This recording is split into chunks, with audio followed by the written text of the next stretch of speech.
मुख्यमंत्री बनेगा। अगले 2-3 दिन के अंदर विधायक दल की मीटिंग होगी और विधायक दल की मीटिंग में अगले मुख्यमंत्री के नाम का तय किया जाएगा। मैं मनीष जी से बात कर रहा था, जो पीड़ा मेरे मन में है वो पीड़ा मनीष जी के मन में भी है। इनके लिए भी वही सब कहा गया जो मेरे लिए कहा गया है। मनीष जी का भी कहना है कि ये दिल्ली के उप मुख्यमंत्री और शिक्षा मंत्री और मंत्री का पद तभी संभालेंगे जब दिल्ली की जनता कहेगी कि मनीष सिसोदिया ईमानदार है। तो मैं और मनीष सिसोदिया हम दोनों का फैसला आपके हाथ में है, जनता के हाथ में है। हम दोनों जनता की अदालत में जा रहे हैं, गली गली जाएंगे, जनता के बीच में जाएंगे और उनसे पूछेंगे, अगर जनता कहेगी ईमानदार है तो हम आके इसकी कुर्सी पे बैठेंगे। 2020 में आया था मैं, 2020 में मैंने कहा था, मैंने अगर काम किया हो तो मेरे को वोट देना और काम नहीं किया हो तो वोट मत देना, कहा था कि नहीं कहा था? आज मैं आपके बीच में आया हूं, मैं कह रहा हूं अगर मैं ईमानदार हूं तो वोट देना, अगर मैं बेईमान हूं तो वोट मत देना, बिल्कुल मत देना। भारत माता की, भारत माता की। और इस वक्त की सबसे बड़ी खबर आपको बता दें, अरविंद केजरीवाल ने इस बात का ऐलान कर दिया है कि वो 2 दिन के बाद सीएम पद से इस्तीफा देना चाहते हैं। और इसके अलावा आपको ये भी बता दें कि नवंबर में चुनाव कराए जाएं जो कि फरवरी में होने हैं, ये भी मांग की है अरविंद केजरीवाल ने इस मंच के जरिए। और साथ ही ये भी कहा कि मैं और मनीष सिसोदिया अब पद तभी संभालेंगे, वो उप मुख्यमंत्री का, मैं मुख्यमंत्री का, जब दिल्ली की जनता कहेगी कि हम ईमानदार हैं। तो बड़ा ऐलान अरविंद केजरीवाल की ओर से यहां पर कर दिया गया है और 2 दिन बाद वो अपना इस्तीफा यहां पर सौंप देंगे। और उन्होंने कहा कि मैं जनता के बीच आया हूं और अब जनता ही तय करेगी कि मुझे दोबारा ये पद में रहना चाहिए या फिर नहीं। और उन्होंने इस बात की भी मांग की कि जैसे महाराष्ट्र में नवंबर में लगभग चुनाव होंगे, उसी तरीके से दिल्ली में भी चुनाव यहां पर करा दिए जाए। भ्रष्टाचार करेगी कौन? अरे भ्रष्टाचार करेगी कौन? भारत माता की। मैं सभी से निवेदन करूंगा कि रात गान के लिए सभी अपनी जगह पर खड़े हो।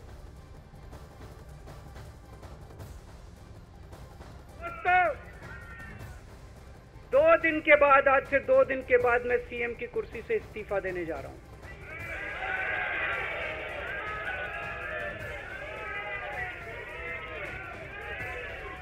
और मैं तब तक सीएम की कुर्सी पे नहीं बैठूंगा जब तक जनता अपना फैसला ना सुना दे।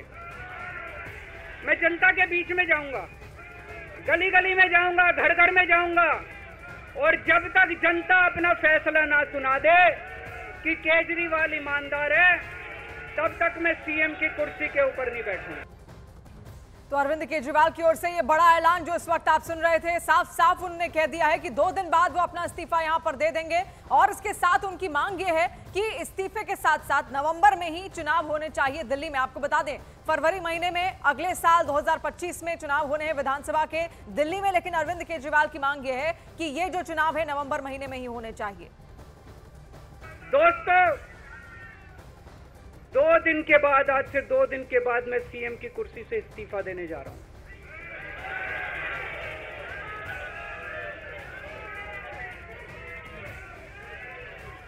और मैं तब तक सीएम की कुर्सी पे नहीं बैठूंगा जब तक जनता अपना फैसला ना सुना दे।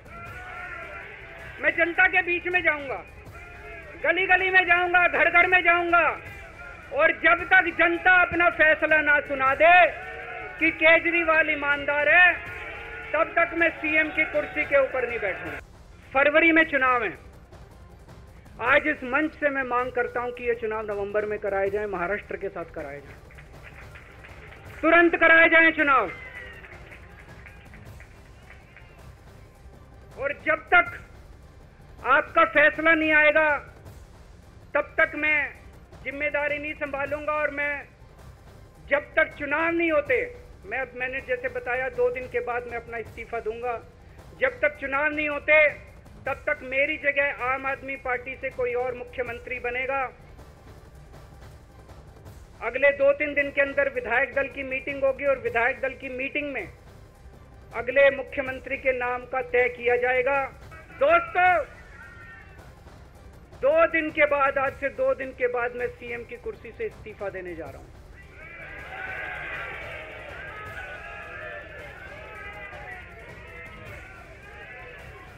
और मैं तब तक सीएम की कुर्सी पे नहीं बैठूंगा जब तक जनता अपना फैसला ना सुना दे।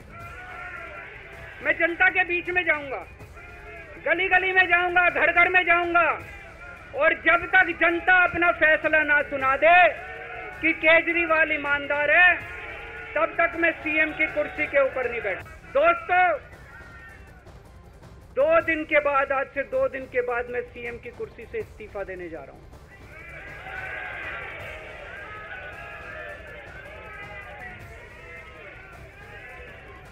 और मैं तब तक सीएम की कुर्सी पे नहीं बैठूंगा जब तक जनता अपना फैसला ना सुना दे। मैं जनता के बीच में जाऊंगा, गली गली में जाऊंगा, घर घर में जाऊंगा, और जब तक जनता अपना फैसला ना सुना दे कि केजरीवाल ईमानदार है, तब तक मैं सीएम की कुर्सी के ऊपर नहीं बैठूंगा। भारत के अंदर एक क्रांतिकारी मुख्यमंत्री जेल गया। मैं अभी जेल गया। मैंने जेल से एक ही पत्र लिखा था एलजी साहब को। 15 अगस्त था, देश का स्वाधीनता दिवस था। देश के आजादी के दिवस के ऊपर दिल्ली का मुख्यमंत्री दिल्ली सरकार की तरफ से झंडा फहराता है। मैंने एलजी साहब को 3 दिन पहले चिट्ठी लिखी, 15 अगस्त के 3 दिन पहले, कि एलजी साहब, मैं चूंकि जेल में हूं, मेरी जगह आतिशी जी को झंडा फहराने की इजाजत दी जाए। कुछ गलत तो नहीं लिखा? वो चिट्ठी मेरी एलजी साहब तक नहीं पहुंचाई गई। मुझे चिट्ठी वापस करी गई और मेरे को ये वार्निंग जारी की गई। ये वार्निंग भी लेके आया हूं, जिंदगी भर साथ रखूंगा ये मेरे को वार्निंग दी गई कि दूसरी बार अगर आपने एलजी साहब को चिट्ठी लिखने की हिम्मत करी तो आपके साथ जो फैमिली मुलाकात होती है हर हफ्ते, वो फैमिली मुलाकात बंद कर दी जाए। और सीधा रुख करते हैं इस वक्त जावेद मंसूरी। न्यूज़ 18 इंडिया चौपाल, एक ऐसा मंच जहां जब जब बात निकलेगी तो सिर्फ दूर तक नहीं बल्कि दुनिया के कोने कोने में जाएगी, क्योंकि इस बार बात होगी भारत के वैश्विक महाशक्ति बनने के लक्ष्य पर।